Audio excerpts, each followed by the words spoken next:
Usually हम standard numbers के लिए तो डिविजिबिलिटी जानते हैं, जैसे कि 2, 3, 4, 5, 6, 7, 8, 9, 10, 11। पर इनमें अगर मैं कुछ प्राइम नंबर्स की बात करूं, जैसे 7 या 11 या 13 या और फर्दर, जैसे कि आप मान लीजिए 17 और 19, तो क्या इनके लिए भी कोई डिविजिबिलिटी रूल एग्जिस्ट करता है? वेल, आप किसी भी प्राइम नंबर के लिए डिविजिबिलिटी रूल डेवलप कर सकते हैं। उसकी टेक्निक क्या है, आज हम ये एक्सप्लोर करेंगे। फॉर एग्जाम्पल, मैं आपसे कहूँ कि बताओ कोई 7 के लिए रूल होता होगा क्या, कि अगर मुझे चेक करना है कि कोई नंबर 7 से डिविजिबल है या नहीं, तो is there a short method कि मैं पता कर पाऊँ कि कोई नंबर 7 से डिविजिबल है या नहीं? आसान सी टेक्निक है, गौर से सुनिएगा। आप 7 की टेबल में कोई ऐसा नंबर ढूंढिए जो 10 के मल्टीपल से एक कम या एक ज़्यादा हो। जैसे अगर मैं 7 के मल्टीपल्स देखूँ तो 7 की टेबल में 7 का ट्रिपल होता है 21। तो 21 7 की टेबल में वो खास नंबर है जो 10 के मल्टीपल में होता है और उसमें एक ज़्यादा होता है, मतलब 10 का बेसिकली डबल होता है और एक ज़्यादा होता है। I am repeating my words. मुझे अगर 7 के लिए डिविजिबिलिटी रूल डेवलप करना है तो मैंने क्या किया, मैंने 7 की टेबल में 10 के मल्टीपल से एक कम या एक ज़्यादा ऐसा कोई नंबर ढूंढा। ऑल्दो आगे जाकर 49 भी मिलता है, पर वो नंबर जितना छोटा हो उतना आपके लिए काम आसान होगा। मेरे लिए जो दो इंपॉर्टेंट चीज़ें निकल कर आई हैं वो एक तो ये 2 और एक ये प्लस साइन। कैसे, गौर से देखिए। मान लो मैं आपसे कहता हूँ एक नंबर है 343 और आपको चेक करना है कि 343 7 से डिविजिबल है या नहीं। तो आप कैसे करेंगे, गौर से देखिए। आप 343 का यूनिट डिजिट डिस्कार्ड कर दीजिए, तो बच क्या जाता है, बचे हुए डिजिट्स 34। आपने यूनिट डिजिट को उठा लिया। अब उस यूनिट डिजिट का डबल कर दीजिए, जो यहाँ पर ये नंबर 2 लिखा है बस उतना टाइम्स करना है।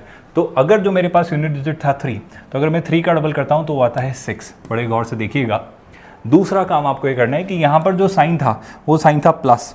यहाँ पर जो भी साइन है, जैसे यहाँ पर साइन है प्लस, तो आप इसका ऑपोजिट यानी यहाँ माइनस यानी सब्ट्रैक्ट कर दीजिए। 34 में से अगर 6 सब्ट्रैक्ट किया तो ये आ जाता है 28। अब आप ये बता दीजिए कि क्या 28 7 से डिविजिबल है? बिल्कुल है। और अगर 28 7 से डिविजिबल है तो 343 भी 7 से डिविजिबल होगा। आई अंडरस्टैंड, थोड़ा सा कंफ्यूजिंग है। एक और एग्जाम्पल लेते हैं ताकि आप और अच्छे से समझ पाएं। जैसे मान लो मैं डेवलप करता हूँ एक डिविजिबिलिटी रूल फॉर 13, मतलब मुझे चेक करना है कि कोई नंबर 13 से डिविजिबल है या नहीं। तो कैसे पता करेंगे, गौर से देखिए। मैं मान लेता हूँ कि 13 की टेबल में 10 के मल्टीपल से एक कम या एक ज़्यादा कुछ मिलता है क्या? सो 13 का एक मल्टीपल होता है 39, और 39 आई होप आप समझते हैं 13 का ट्रिपल इज 39, और 39 जो है वो है 10 × 4 - 1। आई होप आप ये समझ पा रहे हैं कि मुझे एक ऐसा नंबर ढूंढना है जो 13 का मल्टीपल हो प्लस वो 10 के मल्टीपल से एक कम या एक ज़्यादा हो। ये दो कंडीशंस मुझे बस फुलफिल करनी है किसी भी प्राइम नंबर के लिए डिविजिबिलिटी रूल डेवलप करने के लिए। अब देखो ज़रा ध्यान से, दो जो इंपॉर्टेंट से पैरामीटर्स आपने ऑब्जर्व किए होंगे वो एक 4 है और एक ये माइनस साइन है। जैसे मान लो मुझे चेक करना है कि ये जो नंबर है 169 ये 13 से डिविजिबल है या नहीं।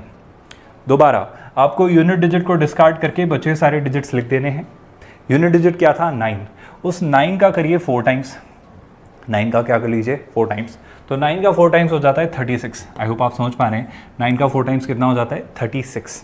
नाउ जो नेक्स्ट चीज़ आपको करनी है वो ये कि यहाँ पर स्टूडेंट साइन क्या था, यहाँ पर जो साइन था वो था नेगेटिव, तो इसका ऑपोजिट यानी आपको यहाँ पर कर लेना है ऐड।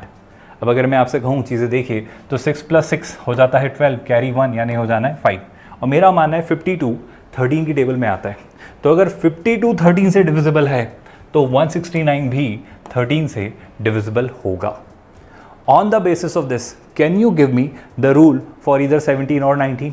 आई होप आप समझ पा रहे हैं 17 की टेबल में मुझे 51 दिखता है और 19 की टेबल में भी आपको एक ऐसा नंबर ढूंढना है जो आपको 10 के मल्टीपल से एक कम या एक ज़्यादा हो। बस उस बेसिस पर, ये दो क्रूशियल फैक्टर्स के बेसिस पर आप किसी भी प्राइम नंबर का डिविजिबिलिटी रूल डेवलप कर सकते हैं।